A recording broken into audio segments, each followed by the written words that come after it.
harus memilih secara cermat mana yang sebagai variabel Y, mana yang X.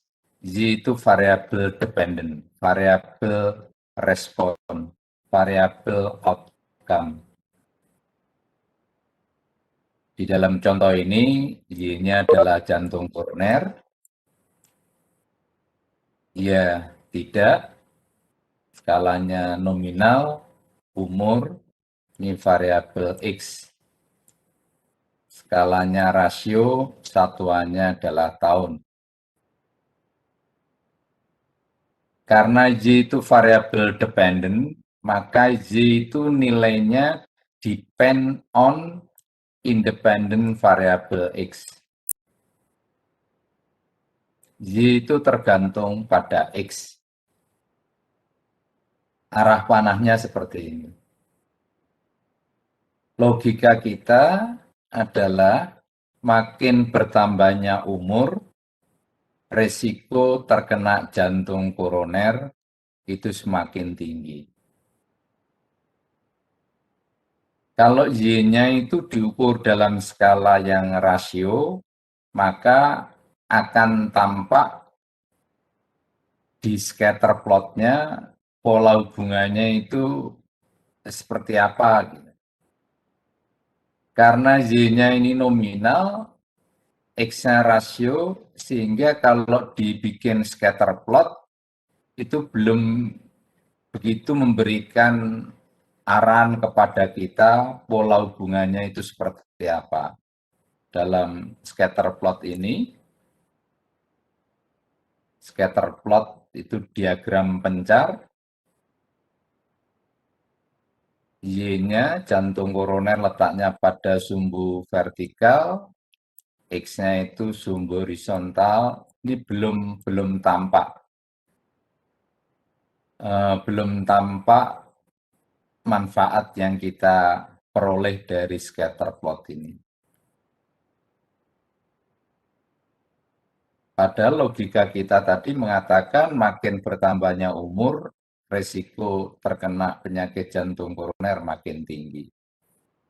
Karena belum tampak, maka kita coba bikin variabel baru, yang variabel baru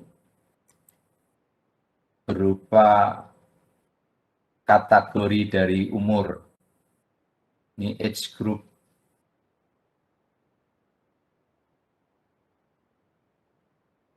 Umur yang tadi skalanya itu rasio, dikategorikan menjadi 8 kategori, yang skalanya menjadi ordinal. Kalau umur dalam skala yang ordinal ini dengan Y yang nominal, kita bikin scatter plotnya, ternyata memberikan arahan kepada kita pola hubungannya itu seperti apa. Khususnya yang kita cari adalah scatter plot antara umur dan proporsi terkena jantung koroner. Peluang resiko terkena jantung koroner pada kelompok umur yang muda, ini peluangnya kecil, misalnya pada kelompok umur 20 sampai 29 atau 30 gitu, maka resiko terkena jantung koroner ini kecil.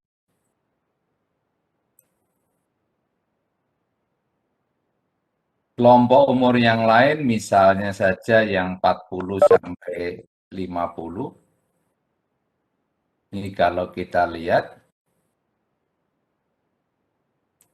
proporsi peluang terkena jantung koroner ini semakin tinggi. Semakin tinggi.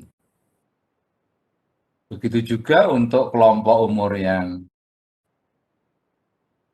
di atas 60 tahun misalnya, maka resikonya semakin tinggi lagi. Sehingga sudah memberikan arahan kepada kita pola hubungannya itu adalah pola hubungan yang ini berbentuk huruf S yang dinamakan S shape, ya berbentuk huruf S. Nah, huruf S yang seperti ini di dalam matematika fungsinya, persamaannya itu persamaan yang logistik, fungsi yang logistik yang kalau dituliskan itu bentuknya seperti ini, fungsi logistik.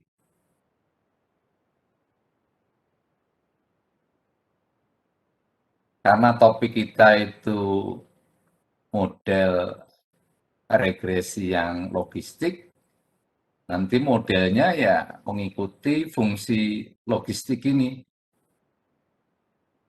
Kalau di dalam slide ini sumbu mendatarnya ini set, sumbu tegaknya itu adalah Fset dengan persamaan Fset-nya seperti yang terlihat di dalam slide ini.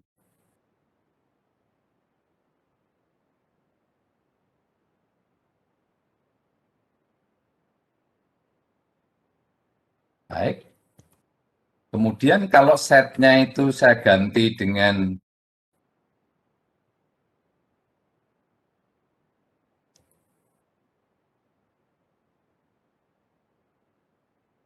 Gx, Gx itu fungsi X, yaitu beta 0 plus beta 1X, maka fungsi logistik, model regresi logistik bisa ditulis sebagai berikut.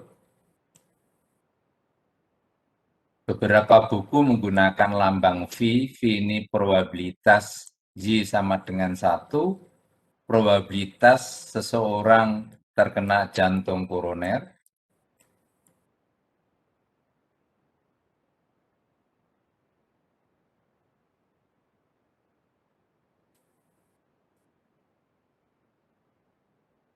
Ekivalen dengan min atau harga harapan dari Y, karena Y-nya itu hanya menjalani 2 nilai, 1 untuk CAD, 0 untuk yang tidak, maka distribusi probabilitas yang berkaitan dengan variabel random Y yang 01 ini mengarah ke distribusi binomial, khususnya yang Bernoulli.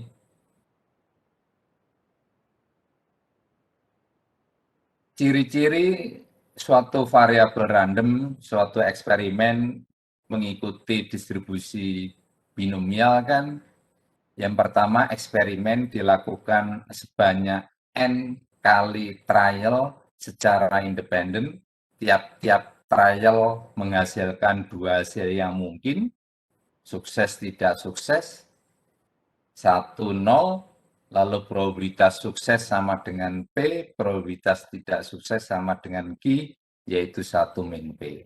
Nah, ini mengarah ke distribusi tersebut.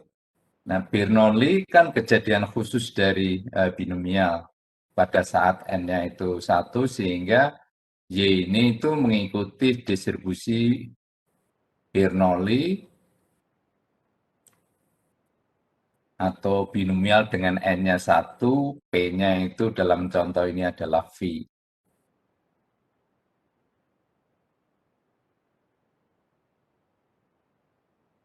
Densitasnya, distribusi probabilitasnya bisa ditulis karena ini Bernoulli, maka Fz adalah V pangkat J kali 1 min V pangkat 1 min Y.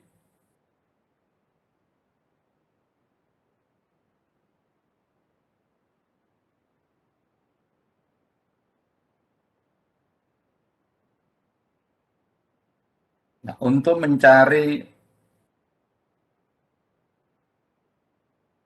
koefisien regresi logistik menggunakan metode yang MLE,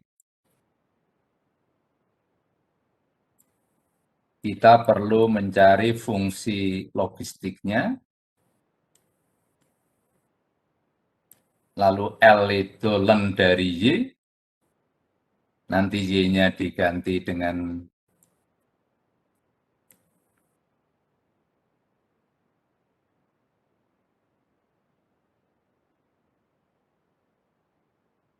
persamaan regresi logistiknya, turunkan terhadap parameter koefisien regresi logistik, maka kita akan mendapatkan berapakah besarnya beta 0 dan berapakah besarnya dari beta 1. Nah, karena di dalam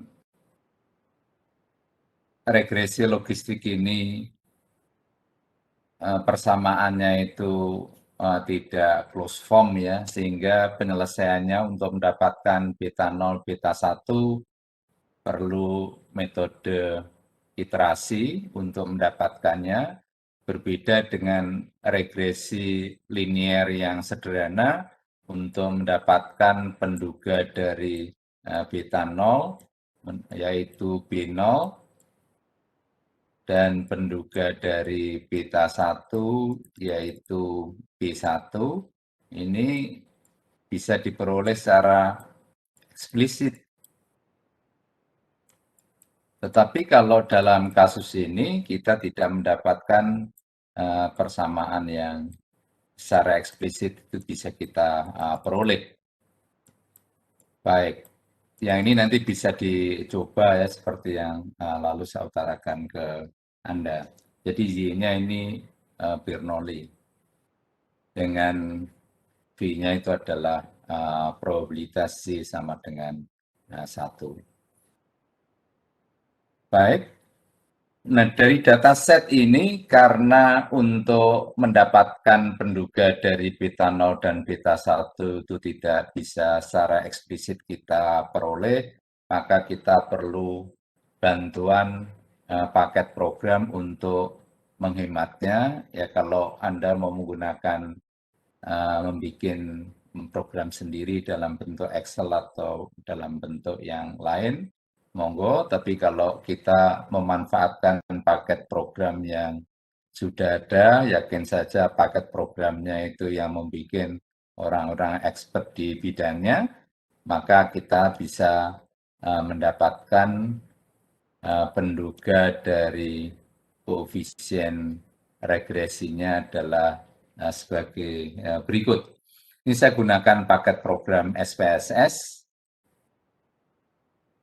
dari data yang melibatkan 100 pasien tadi, B0-nya, konstantanya sebesar minus 5, sekian dengan B1 koefisien dari umur 0,111, maka model regresi logistiknya, model regresi logistik penduganya adalah probabilitas Z sama dengan 1, probabilitas seseorang terkena jantung koroner adalah seperti ini. Dengan diperolehnya B0 dan B1, maka tujuan pertama regresi logistik itu tercapai.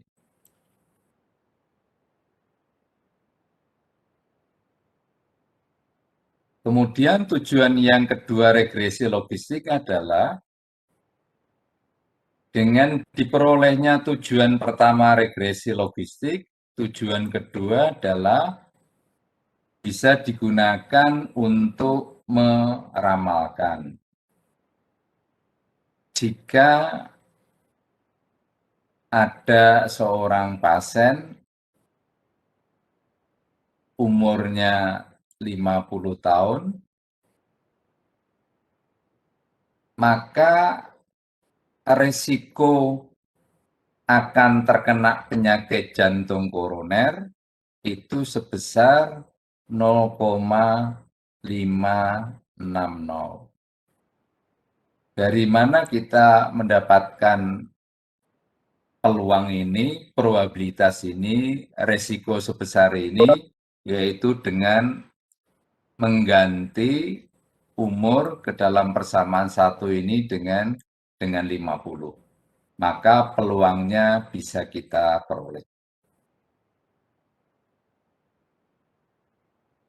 Kemudian kalau kita bandingkan dengan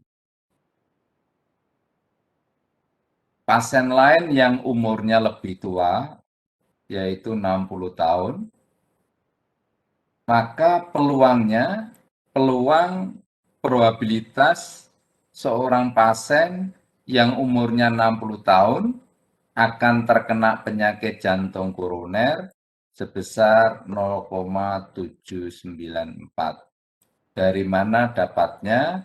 Yaitu dengan mengganti umur dengan 60, maka peluangnya bisa kita dapatkan, probabilitasnya bisa kita peroleh. Dengan cara yang sama, kalau ada pasien lain umurnya itu 70 tahun, maka risiko orang yang umurnya 70 tahun terkena jantung koroner sebesar ini.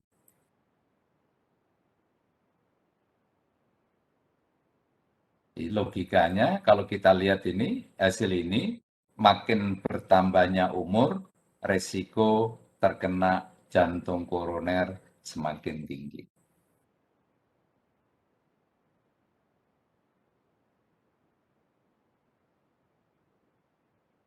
Kemudian di dalam regresi logistik, tidak hanya koefisien regresi saja yang kita manfaatkan,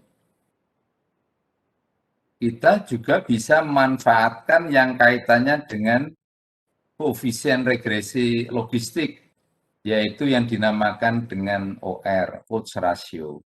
Odds ratio ini eksponen dari B, B-nya itu dari sini tadi, koefisien regresi, E pangkat B. Maka kita dapatkan OR-nya untuk yang umur itu sebesar 1,117. Nah, tidak tampak kalau kita hanya melihat OR yang sebesar ini, kenapa tidak tampak belum begitu bermanfaat OR yang sebesar ini, karena umur itu skalanya tadi tahun. Maksud saya adalah, ini kalau pertambahan 1 tahun, misalnya orang yang umurnya 50 tahun dengan 51, itu resikonya tidak kelihatan, resiko kena jantung koroner tidak kelihatan. 51 dengan 52 tidak tampak, 61 dengan 60 tidak tampak, 70 dengan 71 tidak kelihatan. OR-nya hanya 1,117. Nah, supaya kelihatan untuk OR yang untuk umur yang skalanya ini rasio, maka kita perlu membuat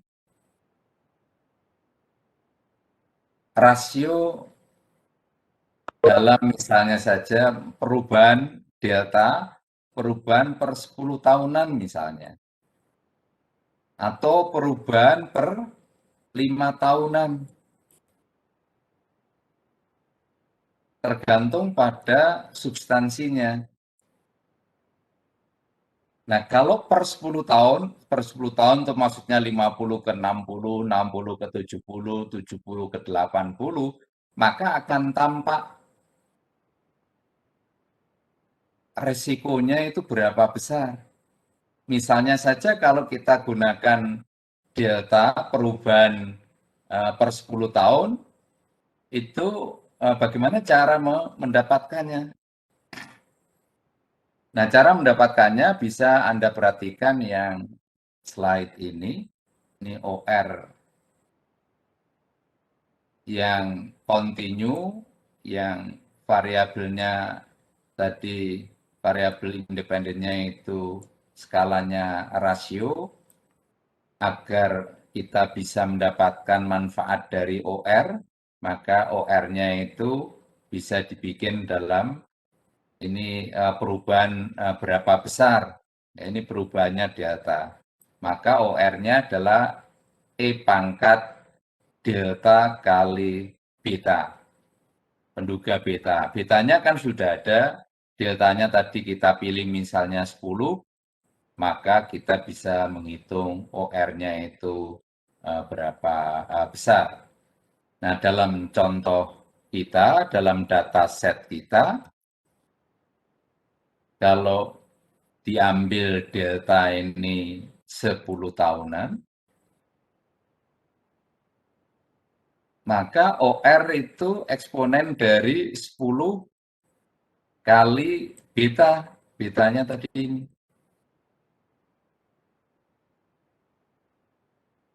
OR-nya sebesar 3,03. Dengan teman sendiri sebut saja OR-nya itu 3. Lalu apa toh makna OR yang sama dengan 3? Yaitu setiap perubahan umur 10 tahunan, maka resiko terkena jantung koroner itu 3 kali lipatnya. Jadi setiap perubahan dari misalnya orang yang sama awalnya 50 tahun, sekarang ini misalnya sudah 60 tahun, maka resikonya itu tiga kali. Di setiap perubahan 10 tahun, resiko terkena jantung koroner itu 3 kali besarnya. Nah, ini akan tampak kalau tadi ini kan per tahunan. Jadi per tahunan itu ya orang yang umurnya 50 dengan 51 tidak begitu kelihatan resiko kena jantung koroner. Maksudnya perubahannya itu tidak tampak. 53 ke 54 tidak tampak. Tapi kalau per 10 tahunan maka tampak 3 kali. Itu cara mendapatkan OR yang variabel independennya, umur, skalanya rasio, kita bisa mengambil manfaat dengan cara memilih perubahan per berapa satuan. Dalam contoh ini adalah 10. Baik, kita juga bisa kita bisa mencari OR perubahan tidak per 10 tahunan. Misalnya data set kita ini, saya membandingkan yang umurnya kurang dari misalnya 49 tahun, yang kita anggap sudah begitu ya, kurang dari 49 tahun. Nah, ini idea umur itu 49, umur yang 49. Ini umur yang 49, yang ini, yang kita anggap misalnya muda, kita bandingkan dengan yang di atas 50 tahun. Ya, 50 tahun yang ke atas.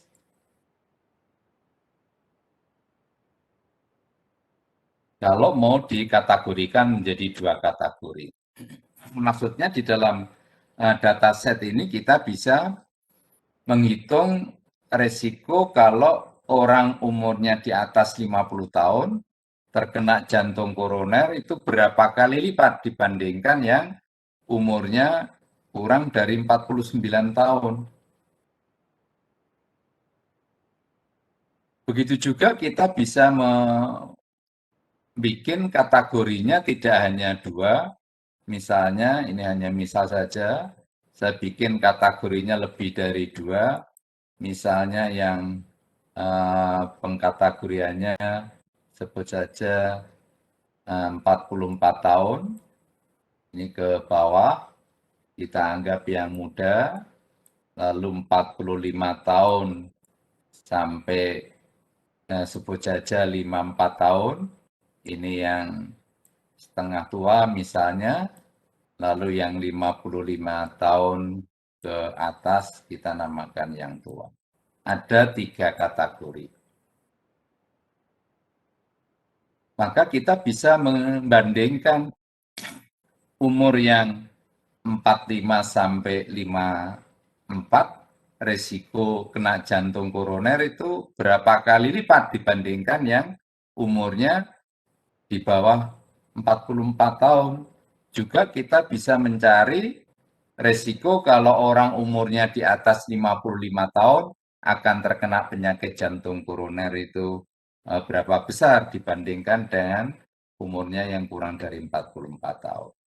Nah, pola ini kalau dilakukan, nanti kalau Anda sempat membuat atau kita beri waktu untuk memasukkan data set ini, lalu kita bikin variabel baru, kita create variabel baru dengan umurnya menjadi 2 kategori dan umur menjadi 3 kategori. Kalau itu berhasil Anda lakukan, ya, bikin kategori umur, maka hasilnya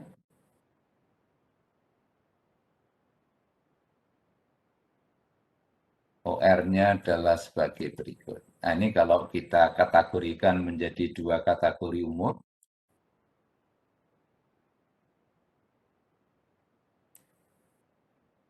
OR-nya sebesar 8, sekian. Dengan mengambil reference kategorinya yang first. Yang first itu dalam contoh ini yang 44 tahun. Nah, tadi kategorian 2, kalau yang 2 ini tadi kan 49 ya. Misalnya 1 untuk umur yang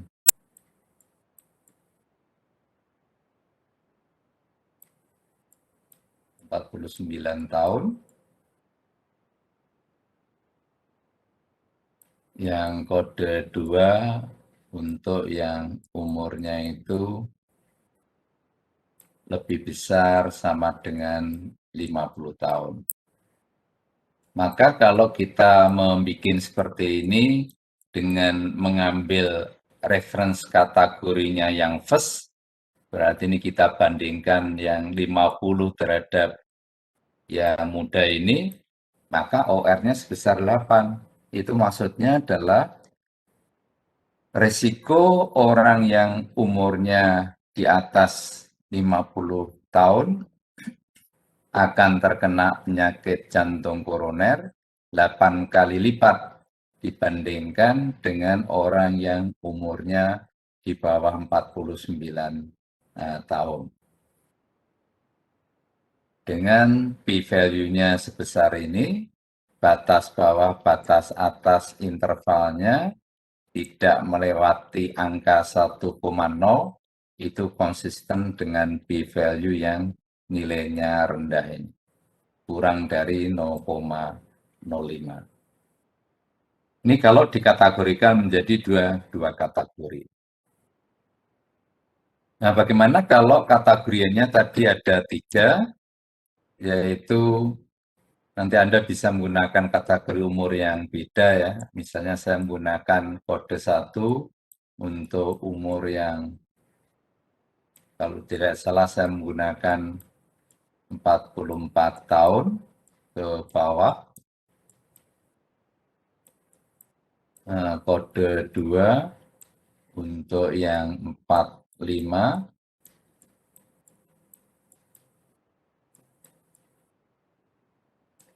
sampai 54. Ya, Anda tidak harus ikut ini, saya hanya ambil pemisalan saja.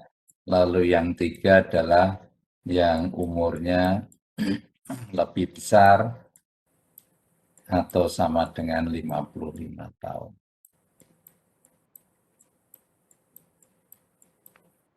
Jadi kalau yang 2 tadi saya kategorikan begini, kalau yang ini saya kategorikan begini. Nah, dari dataset kita perlu meng-create variabel baru yang namanya variabel umur nih 1, 2, 3. Maksud saya untuk memberikan perbedaan antara yang umur 1, 2 tadi. Ini 3 kategori. Lalu kita dapatkan reference kategorinya adalah yang first, maka kita dapatkan 2 OR, yaitu yang 2 bandingkan 1, lalu yang 3 dibandingkan dengan 1. Maka OR-nya sebesar ini. Ini maksudnya adalah orang yang umurnya 45 sampai 54 tahun, resiko terkena jantung koroner itu 4 kali lipat dibandingkan yang umurnya 44 tahun atau lebih muda lagi. Tetapi umurnya yang tua di atas 55 tahun, risikonya lebih besar lagi terhadap umur yang muda, yang 44 tahun di bawah. Inilah manfaat tidak hanya koefisien regresi logistik beta, tapi OR ini bisa menggambarkan perbedaan resiko antara yang muda dengan yang tua misalnya saja. Selain p-value kita manfaatkan juga atau batas bawah, batas atas interval untuk OR.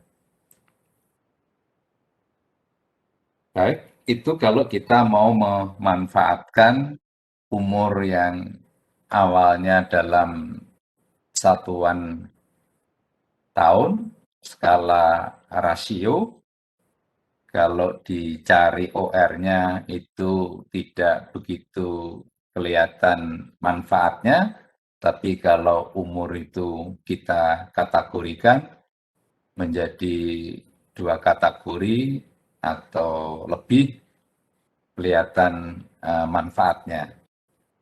Yaitu kita bisa membandingkan umur yang kelompok 1 bandingkan dengan kelompok yang lainnya. Baik, kalau ada komentar, pertanyaan dari Anda, monggo.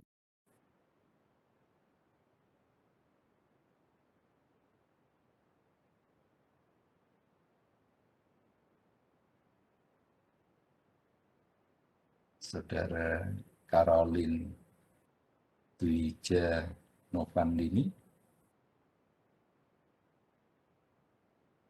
Iya Pak, saat ini belum ada Pak. Maaf, belum ada. Ya, Saudara Sylvia Stefani. Saat ini belum ada juga Pak. Belum ada juga ya. Saudara Putri Isnaini. Belum ada Pak. Belum, baik. Kalau begitu, saya lanjutkan kembali.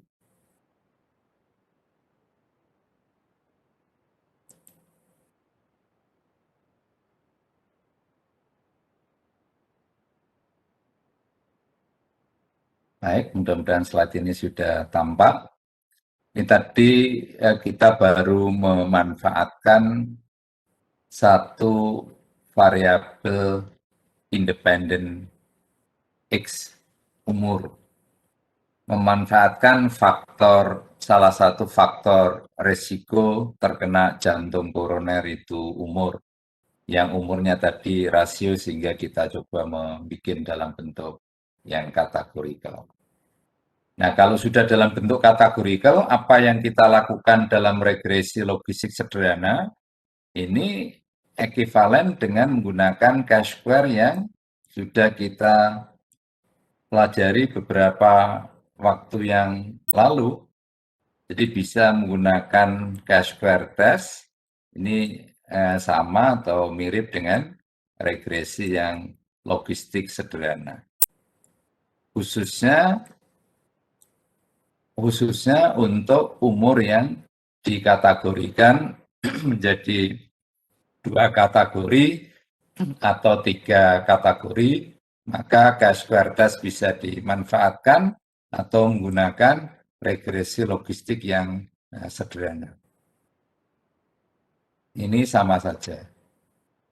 Ya, salah satu keuntungan menggunakan regresi logistik sederhana, kalau variabel independen X-nya itu berbentuk kategorikal, kategorinya lebih dari 2, dalam contoh ini 3, maka kalau pakai chi-square test, ini OR-nya tidak muncul. Jadi kalau kita gunakan chi-square test, OR-nya tidak muncul, tapi kalau menggunakan regresi logistik sederhana, maka kita bisa mendapatkan OR1 dan OR2. Kecuali kalau umur itu hanya dikategorikan menjadi 2 kategori. Jadi chi-square test ini mirip dengan regresi logistik sederhana atau sama dengan regresi logistik sederhana. Seperti contoh yang ini pun begitu. Kalau kita punya data set yang melibatkan ini 100 pasien juga, kita ingin melihat hubungan antara merokok dengan sakit jantung.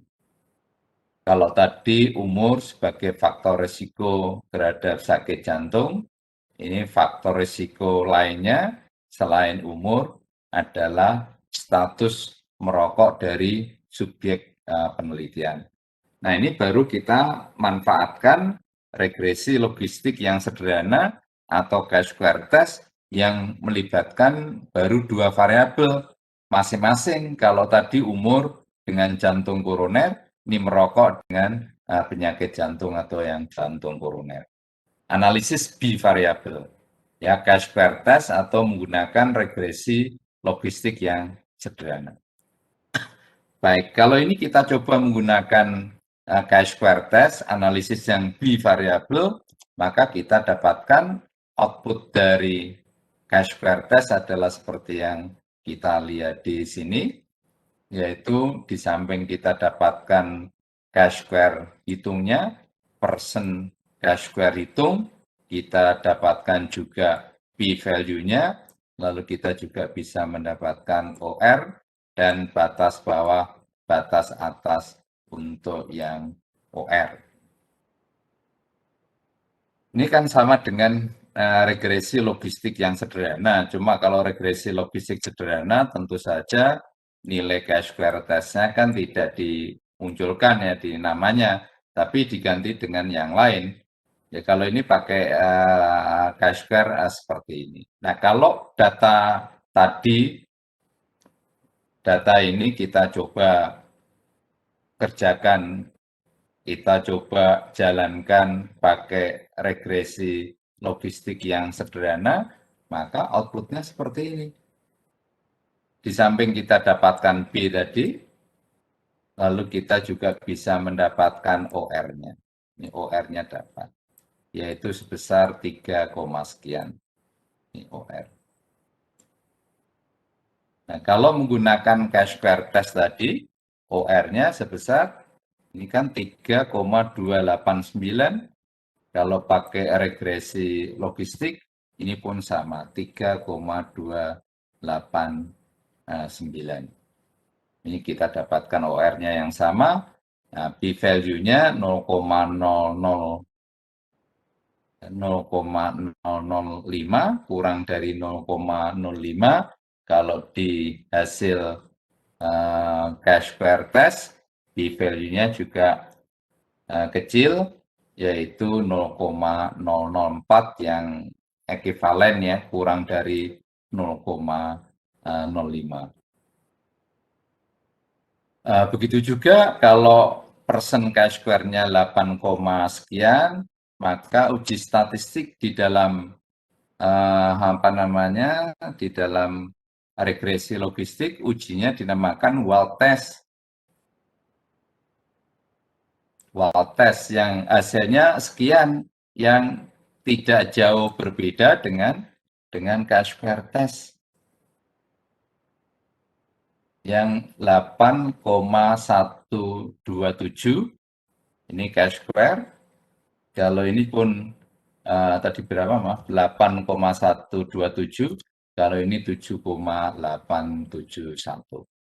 Ini pun chi-square test ya, set yang di normal standar yang dikuadratkan itu chi-square test seperti ini.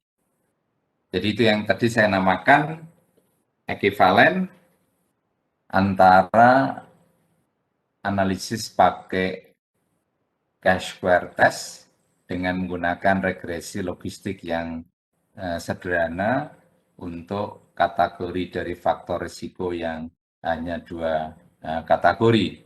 Kalau kategorinya lebih, ada manfaat lebih dari regresi logistik yang sederhana karena bisa mendapatkan OR1, OR2, dan seterusnya.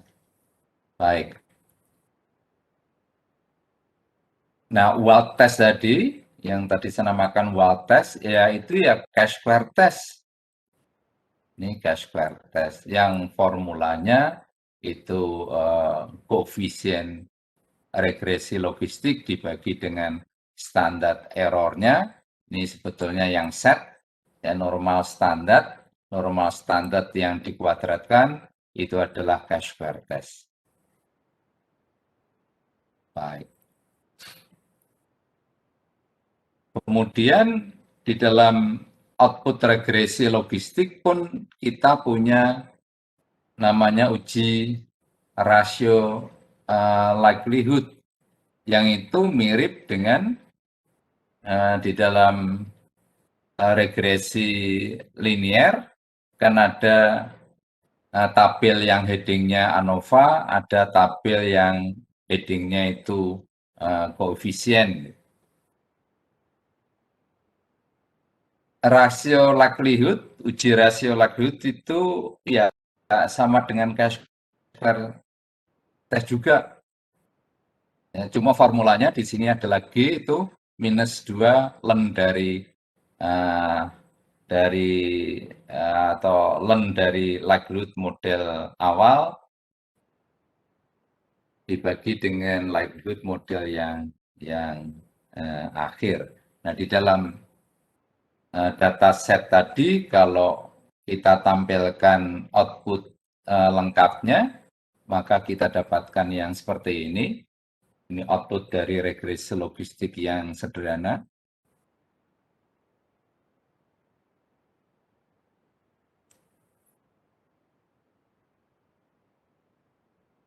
Jadi G, statistik uji G, tadi juga Wald test, itu adalah chi-square juga. Ini dengan derajat bebas yang K. K-nya adalah banyaknya prediktor minus interceptnya. Prediktornya, variabel independennya tadi kan 1 gitu ya. Dengan memanfaatkan ini, G, chi-square, 0 ditolak apabila G, ini chi-square, lebih besar dari chi-square tabel. Lalu untuk mendapatkan nilai G di output paket program regresi logistik adalah G tadi formulanya seperti ini.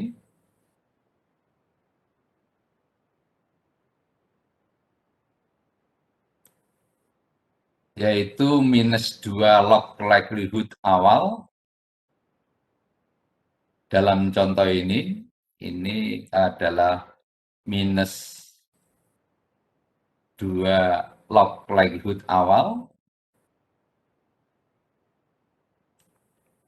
135,372 dikurangi likelihood yang akhir, yaitu 127, sekian. Ini yang akhir. Ini tadi yang awal. Kalau dihitung besarnya G 8,19, G-nya 8,19. Kalau kita bandingkan dengan chi-square yang pakai analisis persen chi-square, yang G ini juga chi-square ya, itu tadi kalau pakai yang persen kan dapatkan 8,127. Ini 8,127. Kalau pakai uji likelihood ratio 8,19. Tidak jauh beda. Dan ini juga, jadi ini hampir sama dengan chi-square persen chi-square tadi, yang chi-square-nya persen. Dan ini juga sama dengan wild test tadi, yang wild test. Ini hasilnya tidak berbeda.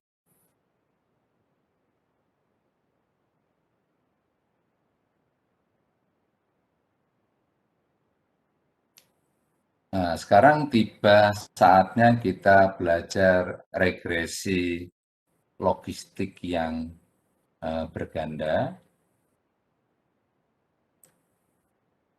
Regresi logistik yang memanfaatkan banyak faktor resiko, regresi logistik yang memanfaatkan lebih dari satu faktor resiko, lebih dari satu variabel independen. Model yang di depan tadi yang saya pakai adalah model yang di tengah ini. Tapi model yang di tengah ini ekivalen dengan model yang atas, ekivalen juga dengan model yang bawah. Jadi pilih satu di antara ini. Yang sering saya gunakan, ini model yang di tengah. Tapi bukan berarti Anda harus mengikuti ini terus.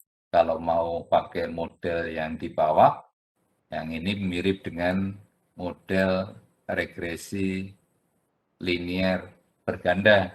Tapi ini bukan Y, tapi len dari probabilitas ini yang sering dinamakan log odds gitu, atau transformasi logiknya.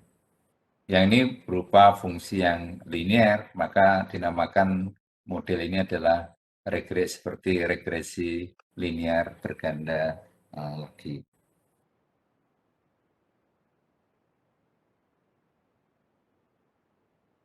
Baik, sebagai ilustrasi untuk regresi logistik yang berganda,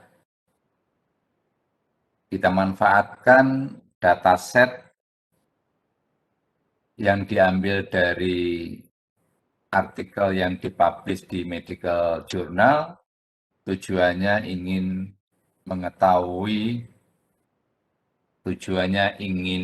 mengidentifikasi faktor risiko apa yang menyebabkan ibu hamil melahirkan bayi yang BBLR.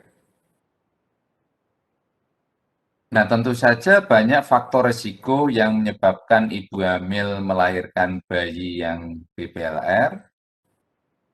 Tetapi penelitian datanya kita gunakan ilustrasi untuk regresi logistik berganda, memanfaatkan 4 faktor risiko, yaitu umur dari ibu,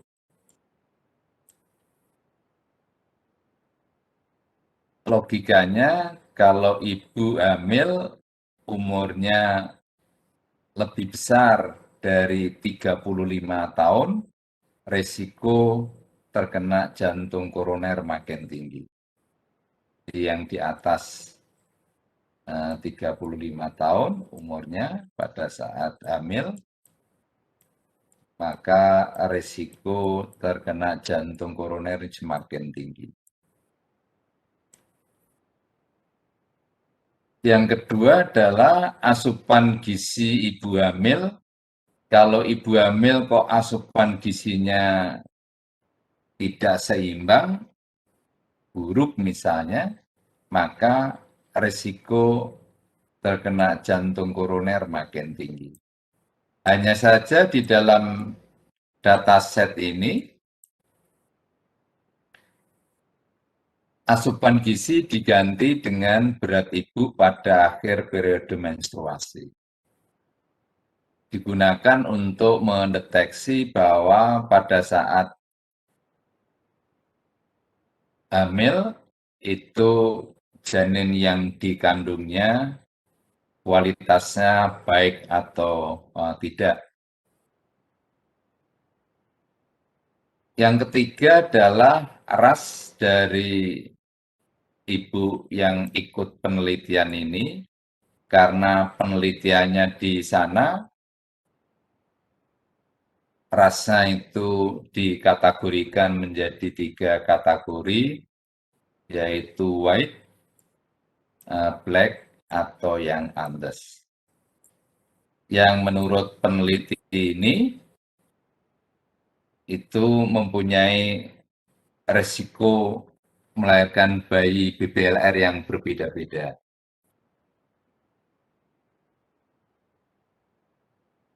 Kemudian faktor risiko yang berikutnya adalah perawatan ibu selama hamil pada first trimester.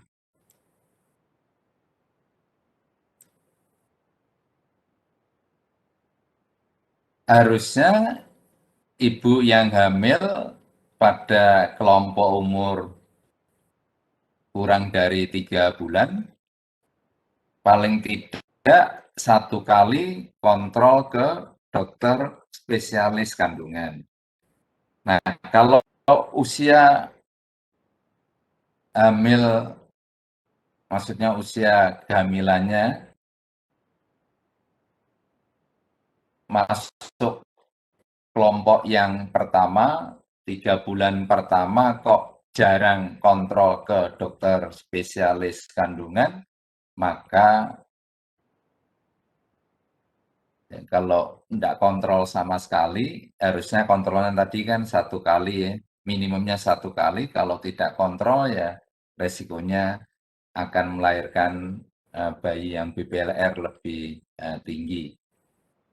Kalau second trimester harusnya juga minimum 1 kali pada kelompok umur itu. Kalau third trimester itu minimum 2 kali. Sehingga selama hamil harusnya minimumnya 4 kali kontrol ke dokter spesialis kandungan, yaitu first trimester 1, second trimester 1, third trimester itu 2, jadi minimumnya itu 4 kali. Baik, ini yang dinamakan faktor risiko. Lalu peneliti yang datanya kita pilih ini memanfaatkan 189 ibu hamil. Dari 189 ibu hamil, kita ikuti sampai proses persalinan bayi yang dilahirkan pada saat kelahiran, dicatat beratnya itu berapa besar. Kalau beratnya itu kurang dari 2.500 gram, dinamakan LBW atau biasa dinamakan BBLR.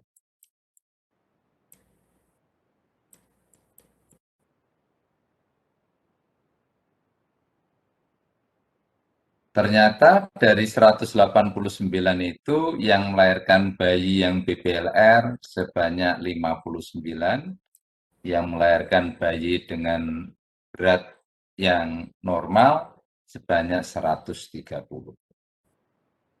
Kemudian dataset ini kita olah lalu kita mendapatkan output dari paket program SPSS. Yang pertama kita perlu perhatikan adalah yang kolom kedua, yaitu koefisien regresi logistik. Ini dipentingkan agar supaya kita bisa menuliskan model regresi logistik berganda estimasinya. Di samping itu, kita bisa memperhatikan p-value, kita bisa memperhatikan OR, dan memperhatikan batas bawah dan batas atas untuk OR. Dengan mengetahui koefisien regresi logistik, maka kita bisa menuliskan persamaan regresi logistiknya, yaitu yang seperti ini. Dengan mengetahui persamaan regresi logistik, kita bisa meramalkan dan seterusnya. Nah, sisa waktu yang ada, coba Anda manfaatkan untuk menginputkan dataset yang melibatkan 100 pasien,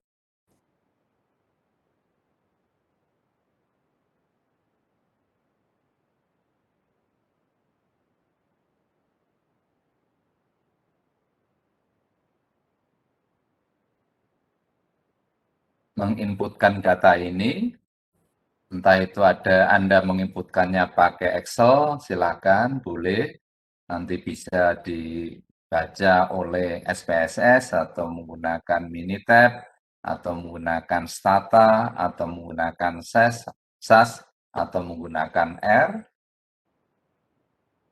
Ya, dataset ini pengelompokan umur sebetulnya ini tidak kita perlukan, tapi nanti bisa kita create sendiri lewat fasilitas yang dipunyai. Misalnya kalau menggunakan SPSS ya, ini bisa di-create lewat transform ya, transform compute. Jadi paling tidak Anda masukkan yang berwarna merah ini, dataset ini. Umur dan ZAD untuk 100 pasien. Setelah itu, create juga variabel baru umur dalam skala yang nominal atau ordinal dengan 2 kategori ya, umur 1, 2.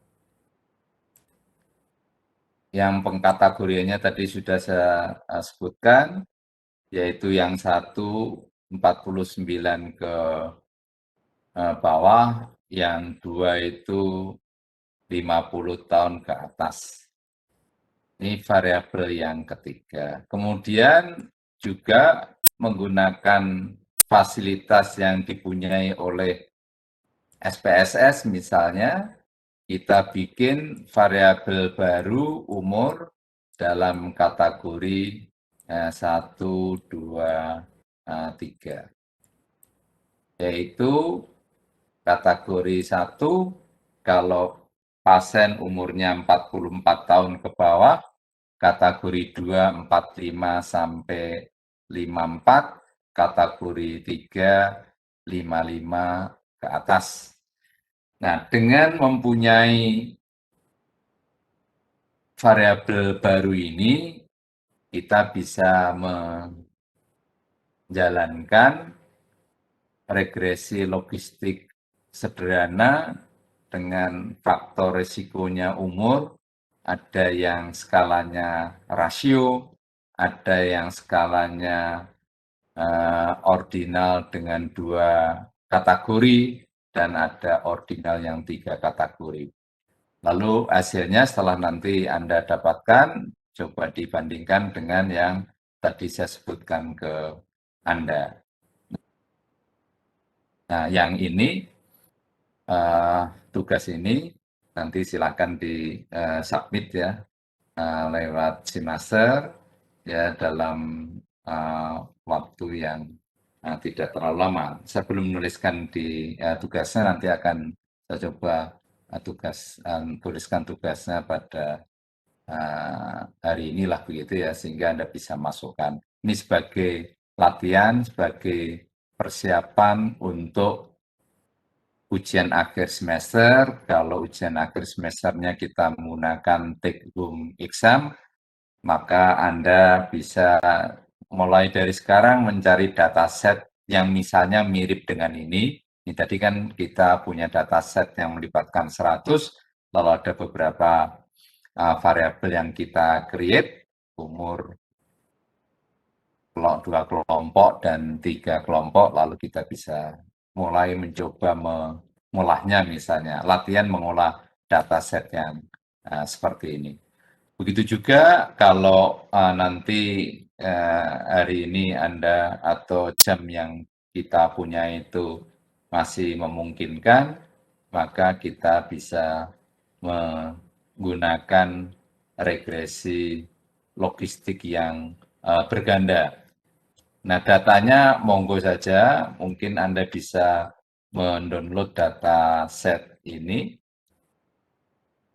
yang tadi melibatkan beberapa faktor risiko. Kalau di antara Anda sudah punya, mungkin temannya bisa diinformasikan data ini, tapi data ini saya kira kalau Anda download dengan apa namanya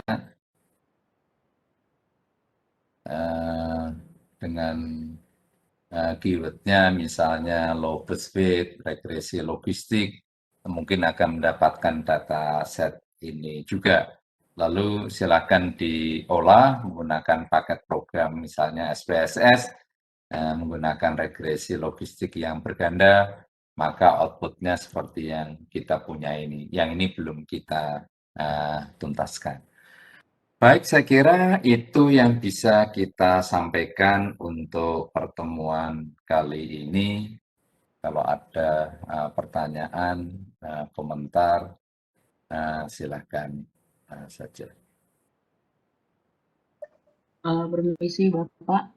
Iya. Ini Pak, apa tadi kayaknya ada slide yang belum ada dikirim ke kita, Pak? Iya, sebetulnya bukannya tidak ada, tapi memang kadangkala kalau saya mengajar yang sudah kita tampilkan itu kita tambah. Jadi ini sebetulnya sudah ada, memang ada beberapa yang saya tambah, misalnya tadi malam saya perbaiki. Jadi artinya updatean gitu ya.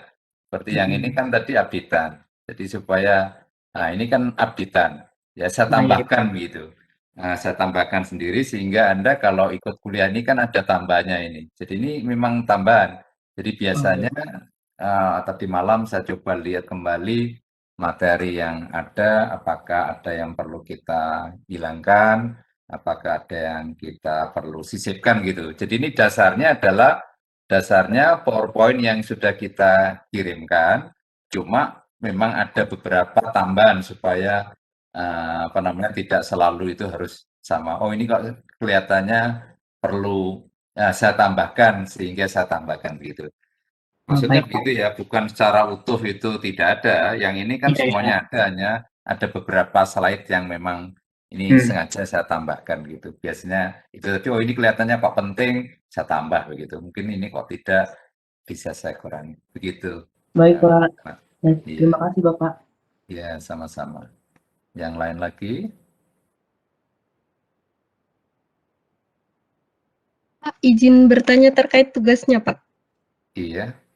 Tadi kan variabelnya itu variabel umur, CHD, dan variabel umur yang dikategorikan ya, Pak? Iya. Oh, berarti kalau misalkan ambil yang variabel umur yang dikategorikan itu nominal, berarti ada 3 variabel begitu ya, Pak? Maksudnya begini, menginputkan datanya menginputkan datanya cukup hanya umur dengan jantung koroner ini. Ya, cukup dua variabel ini saja. Nah, dengan menggunakan fasilitas yang dipunyai oleh SPSS, maka saya meng-create ini itu sangat mudah, hanya detikan saja membuat variabel baru ini. Membuat variabel ini juga hanya detikan saja. Tidak perlu waktu yang lama, lewatnya transform compute variable misalnya sehingga dapatkan, atau transform recode into different variable lalu kita dapatkan ini. Begitu. Jadi ini kita create sendiri. Ya tidak perlu diinputkan tapi menggunakan fasilitas yang dipunyai oleh paket program yang kita pelajari. Begitu. Jadi dua Iya, Pak. variabel Terima lalu kasih. menjadi 4 variabel baru gitu. Menjadi 4 variabel 2 yang baru. Itu, Bu, Mbak. Iya, Pak. Terima kasih, Pak. Iya. Ini sebagai latihan loh ya. Anda mulai dari sekarang coba cari dataset. Kalau inginnya itu nanti regresi logistik yang berganda, ya ini kan sudah mulai dengan tadi regresi logistik yang sederhana. Yang berganda tadi juga sudah mulai. Tapi kalau Anda nanti tugasnya itu tugas lengkapnya, tugas pengganti UAS-nya itu regresi linear berganda, ya cari yang regresi linear berganda. Kalau Anda tertarik ke arah survival, ya tunggu tanggal mainnya. Kita akan belajar analisis survival. Ya pakai Kaplan-Meier, atau menggunakan log rank test, atau menggunakan Coq regression. Itu nanti pada topik-topik yang berikutnya setelah regresi logistik berganda kita tuntaskan. Jadi maksud saya memberikan waktu yang longgar bagi Anda untuk mencoba mencari dataset lah begitu, agar supaya pada saatnya nanti itu sudah punya dataset yang tinggal kita olah, kita lengkapi begitu.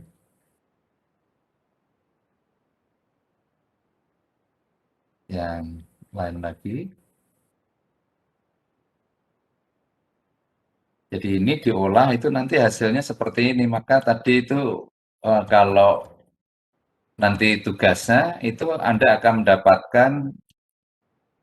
mendapatkan output ini, ya yang rasio, juga akan mendapatkan output yang ini, dan output yang ini yang tadi ditanyakan slide-nya tidak ada begitu. Jadi sebetulnya yang ini bukan dalam tanda petik kita paksa ya, tapi maksudnya belajar juga Anda membuat nanti outputnya seperti ini. Jadi ini outputnya sudah ada sebetulnya.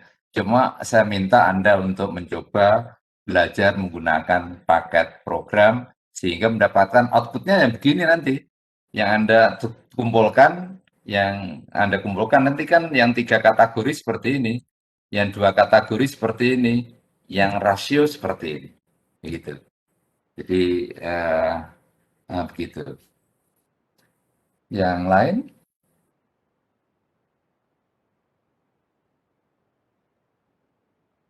Kalau tidak ada, saya kira itu ya yang bisa kita pelajari bersama pada kesempatan pagi hari ini. Ini kan sudah relatif lengkap ya, komplit. Kalau pertemuan-pertemuan yang lalu ya sudah kita singgung juga, tapi tidak selengkap yang sekarang ini.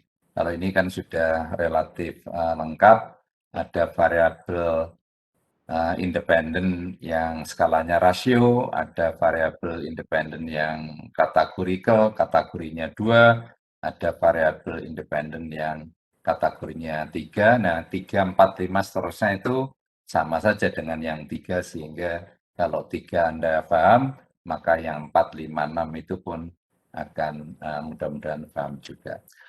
Baik, itu yang bisa kita sampaikan yang bisa kita pelajari pada kesempatan kali ini, agar supaya materi ini bermanfaat bagi kita. Marilah kita membaca hamdalah bersama-sama. Alhamdulillahirabbil alamin. Assalamualaikum warahmatullahi wabarakatuh. Waalaikumsalam. warahmatullahi wabarakatuh. Terima kasih, Pak. Terima Sama-sama. kasih, Pak. Pak Zul, saya mau tanya Pak. Oh, injih, baik. Ya, Gimana? maaf Pak. Ini kira-kira tugasnya itu deadline-nya kapan ya Pak? Maaf, diulang lagi. Deadline tugas yang baru diberikan itu kira-kira Oh, kapan? yang ini tadi. Iya. Ya, saya beri waktu ya 1 minggu lah, enggak apa-apa gitu. 1 minggu ya sambil ini. Maksud saya walaupun 1 minggu, sisa waktu yang ada ini kan kita sebetulnya masih punya waktu sisa di slot kita. Nah, yang di slot kita ini maksud saya adalah coba manfaatkan untuk menginput datanya. Begitu tadi kan ada 100 100 pasien menginputkan umur maupun tadi outcome-nya, disease statusnya jantung koroner, lalu dicoba gunakan paket program. Nah, bagi yang misalnya di antara Anda ada yang belum punya paket program kan, waktunya bisa Anda manfaatkan untuk misalnya nyari paket programnya atau mungkin teman Anda ada yang punya sehingga bisa itu. Jadi intinya manfaatkan waktu yang tersisa, tapi tugasnya dikumpulkan selama 1 minggu gitu. Begitu Pak Razik. Oh iya Pak, baik. Terima kasih Bapak. Sama-sama. Assalamualaikum. Waalaikumsalam warahmatullahi wabarakatuh.